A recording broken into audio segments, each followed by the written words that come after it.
Good morning. I'm Lynette Adams, and this is Rochester in Focus. On the show today, I want you to check out a program in Rochester that has quietly been making a difference for more than a decade. It's called WellVentions. It's one of the programs produced by Prosper Rochester, the brainchild of Jill Stolt. Students learn how to create products, run a business, and a host of other skills. I also met two incredible young people. You're going to be wowed by this program. Also coming up, Eric Townell takes us on a tour through The Armed Man, A Mass for Peace. It's an incredible musical piece presented by the Finger Lakes Choral Festival. You'll have to act fast on this one. It's happening this afternoon at the Hochstein School of Music at 4, but you won't be sorry. As I said, it's an incredible piece that draws audiences anywhere it's performed. And finally, from our archives, a young man whose art and story will move you. His name is Onyedikachi Prince Will Robinson. Wait until you hear how this native of Nigeria ended up in Rochester.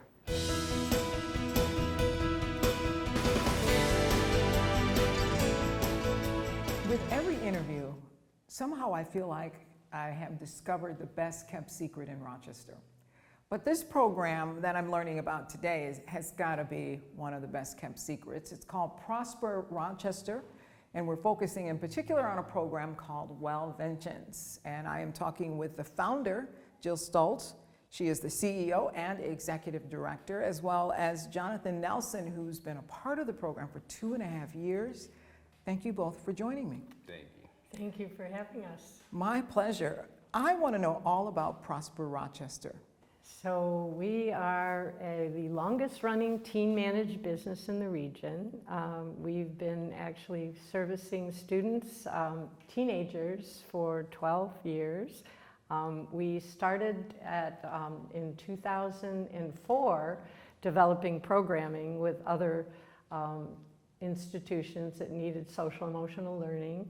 And we've evolved to actually direct our activities to the whole child. So we have 6 E's, healthy eating, healthy emotions, and healthy economy, health education, and a healthy environment. Yeah, so we're really excited to be here and share what I also agree is the best kept secret in Rochester. Our students invent their own products. The teenagers run the business. They come from all over the region. And we have a permanent spot inside the new building at the Rochester Public Market. So come see us. We're right near the Railroad Street entrance of that big building. And our students have a certified kitchen. They're making food. They sell emotional support products. And they're rocking it. They're really doing a great job. Jonathan, what attracted you to this program? How did you get started? Well, I would say it was God, and I was always that type of person to always wanted to help people. I always believed in the greater good of humanity, and I wasn't even supposed to work here. I was supposed to work somewhere else, but what I seen, I was like, they help the community, they help people out in the world, and I was like, I need to do that. I need to make a change. And that's how I joined. Do you think that, I mean, you must feel gratification from watching these young people, watching these students measure and cook and prepare for sales and all that they do. These are things they learned here. Oh, it just warms my heart. They change within a month. And they leave us as different people. And if that weren't the case, I would not be doing this. I'm here for the kids. Wow, I can certainly see that. And Jonathan, how did it impact your life? What were some of the things you learned while you were here? Well, I used to struggle with anxiety. I used to struggle with abandonment issues. Used to think that everybody was against me, but Jill, everyone there woke me up with welcoming arms. And it benefited me because that I had to learn that there is nothing outside of myself, that they taught me, Jill taught me that I have the power within me, that I have the creative mind to create the reality that I truly want. I didn't know what creativity was, what thinking for myself truly was. And Jill had really taught me that because it is a team managed business and we really do think for ourselves. So I've been so used to being like told what to do, where I had an environment where I was able to freely think for myself, helped me flourish and helped me become the person who I am right now. Wow, that's amazing. I asked you, do you think you want to be a business owner? What did you say to me? I am the business owner, that we sell ourselves every day. The way how we talk, the way how we react to things, we do it every single day. But I had to learn how to change my mind, because the mindset is everything, and that I know that I will become the first millionaire of my family. For young people who are watching this and maybe have an interest in joining, how would they go about getting in the program? They would go to prosperrock.org/application and fill out the application, and we will be in contact. We'll be taking in a new cohort in the fall, and so we welcome people from all over. So teenagers, and we're just excited to meet you. We know you're out there. Wow, and we'll be right back.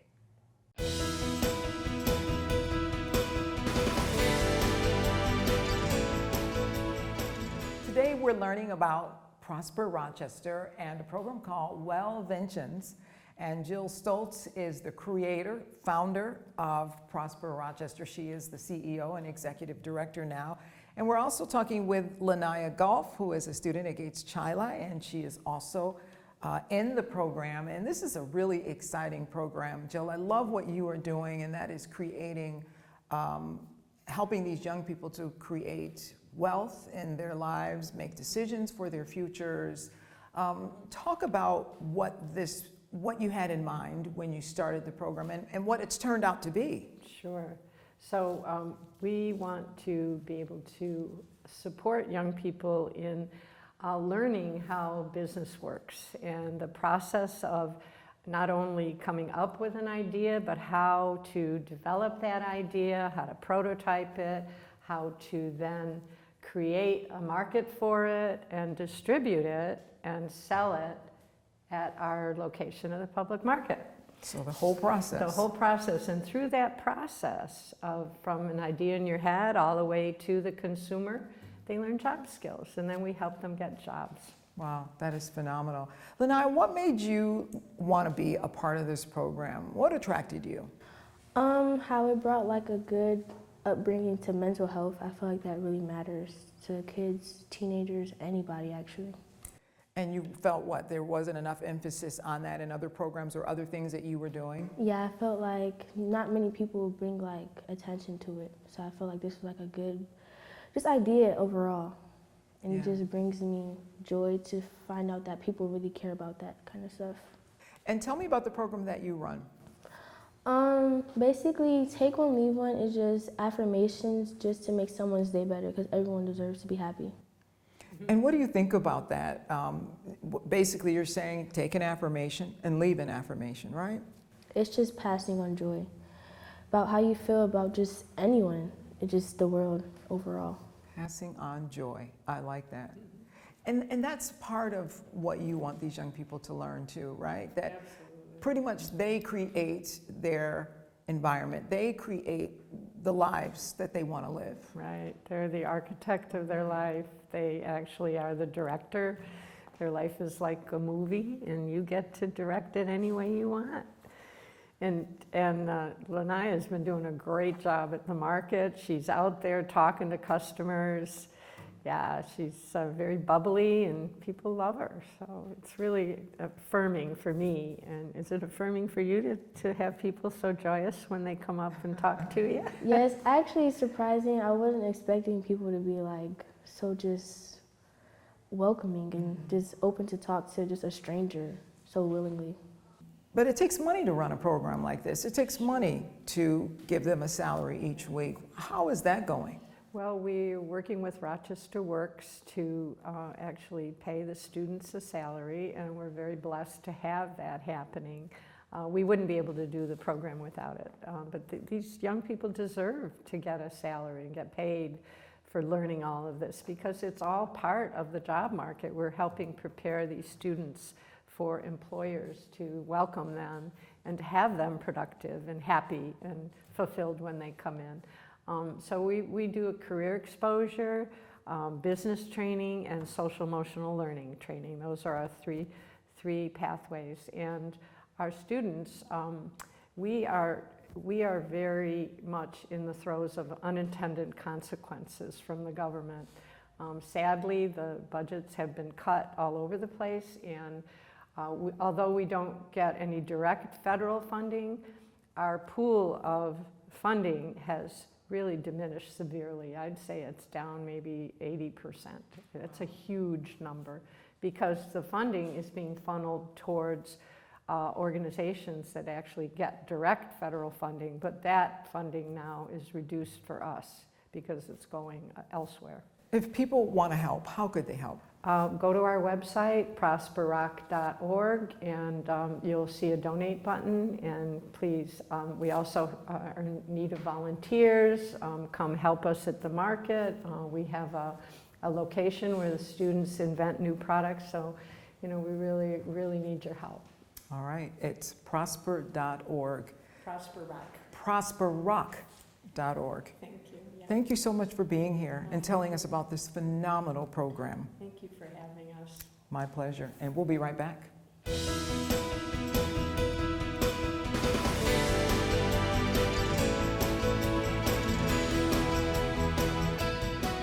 If you're looking for something really good to do, something meaningful to do this weekend, you want to put the Armed Man, A Mass for Peace on your calendar. You'll want to get there. It's at 4 o'clock on Sunday.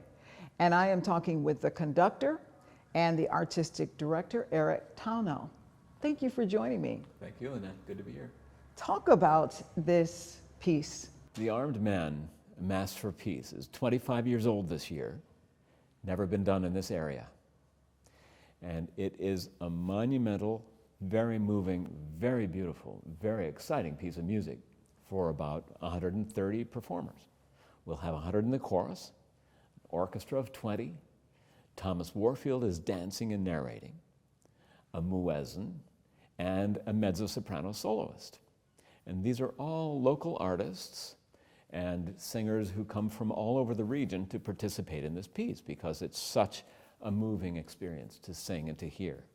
Talk a little bit about the history of this piece and the meaning of this piece. Well, it was written 25 years ago for a very different time, different conflict.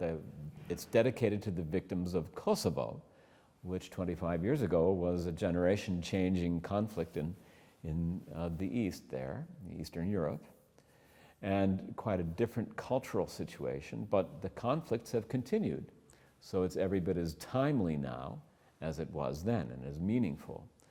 And this piece is by a Welsh composer named Carl Jenkins, a very famous, world-famous rock star of a composer. And he selected texts both from the Latin Mass, but also from Rudyard Kipling or Alfred Lord Tennyson or the Mahabharata or a Hiroshima survivor, and built them all into this wonderful hour-long piece of music about the progress of humanity through conflict and out the other side to a world of peace. And that's what it's about. The remarkable thing is you don't need any special prior knowledge to appreciate it.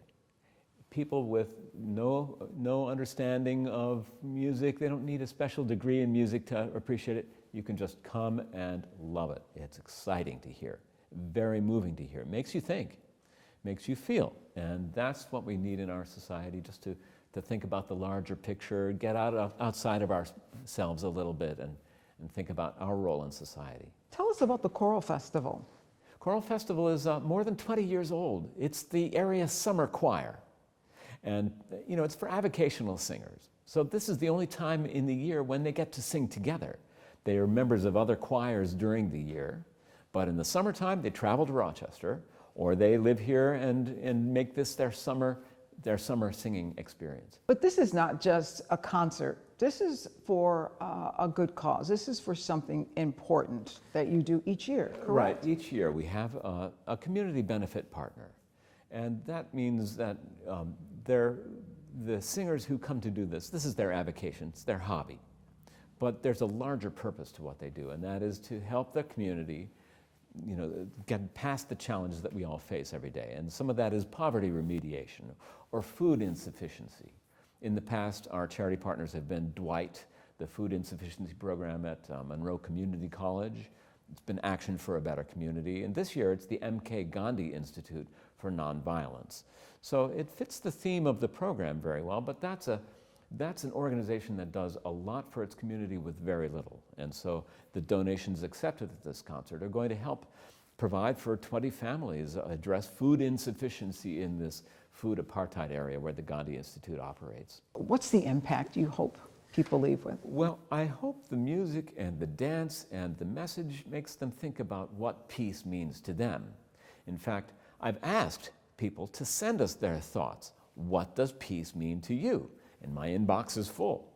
So people have been sending us quotes, 2 sentences about what peace means to them in their own words. And we've gotten some very beautiful, very thoughts, expressions. And so Thomas is going to read some of those quotes between movements of this piece. And that will change the experience, make it much richer for everybody who hears it and performs it. So I hope the audience takes that away and thinks about what peace means to them and in their own community and in their own life and what they can do to make things better. Well, it is going to be powerful, powerful. It's called The Armed Man, A Mass for Peace, 4 o'clock at Hochstein. You don't want to miss it. And we'll be right back.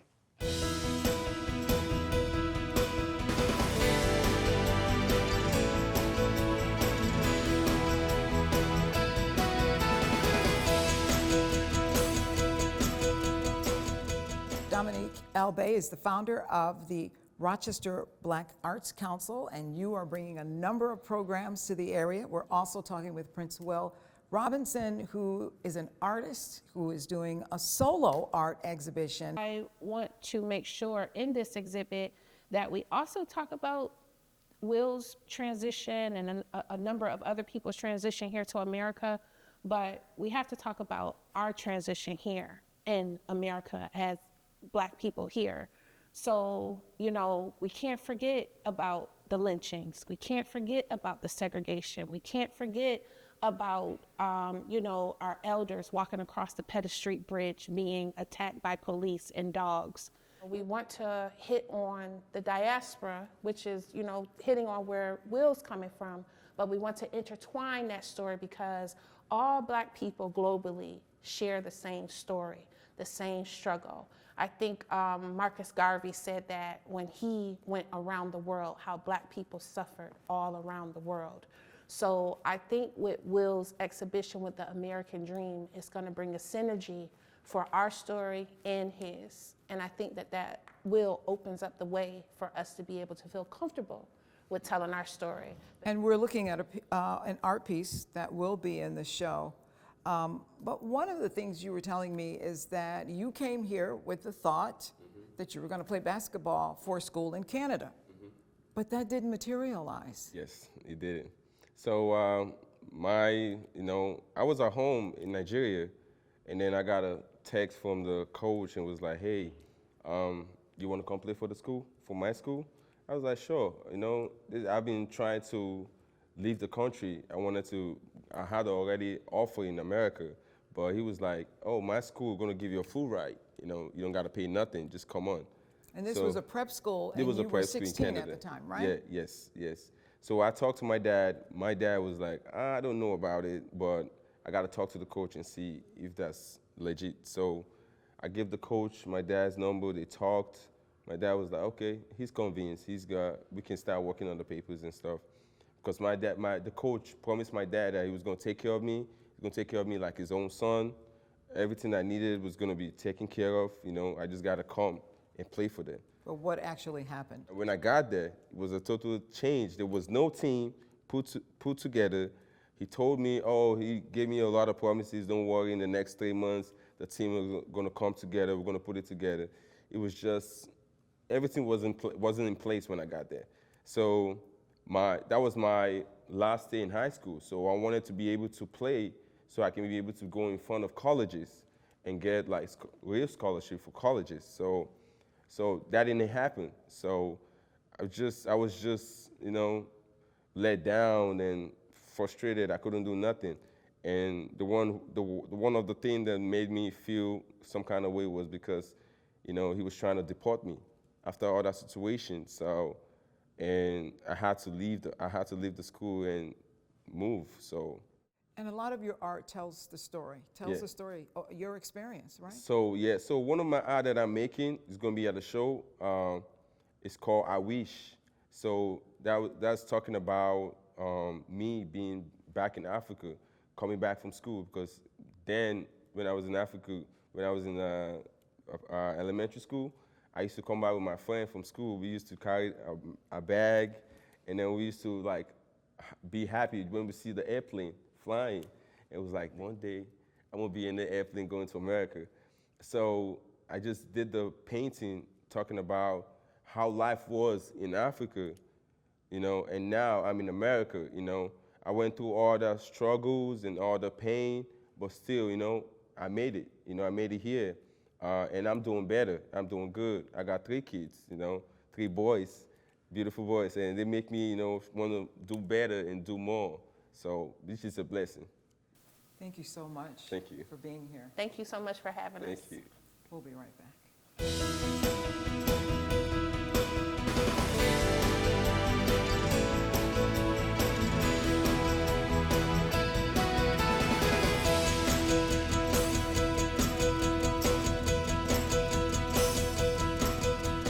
Thank you to all of our guests this morning. And if you would like to join us as a guest on Rochester In Focus, we'd love to hear from you.